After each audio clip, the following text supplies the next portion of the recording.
సమస్య బాగా తీవ్రంగా ఉందా? లే, తెల్లవారుజాము 3ంటికి లే. ఆ జామున మొరపెట్టి చూడు ఆన్సర్ సంగతి. ఇంకా తీవ్రంగా ఉందా? అట్లయితే 12 గంటలకు లే. పెందలాడి పండుకో, 2-3 గంటలు పండుకో, నిద్రపో, లే, కాస్త మొహం కడుకో, మోకాళ్ళు 12ంటికి మోకాళ్ళి.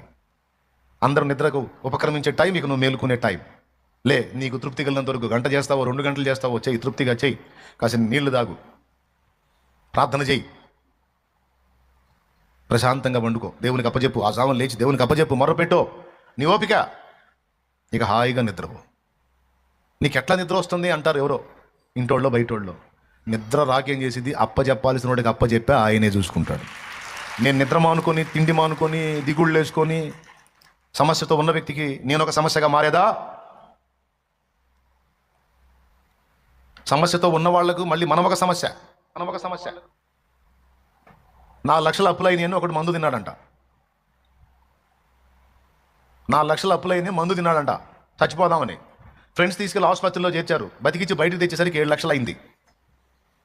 హాస్పిటల్ బిల్లు మళ్ళీ వాడికే ఇచ్చారు. ఏందిరా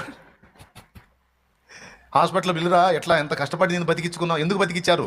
నా ఫ్రెండు కాబట్టి. అసలు ఎందుకు తిన్నానో తెలుసా? 4 లక్షలు అప్పు అయిందని తిన్నాను రా. 7 లక్షలు అప్పు తెచ్చారు, ఇప్పుడు మళ్ళీ తినాలి కదరా నేను అన్నట్టు. దేవునికి స్తోత్రం కలుగును గాక.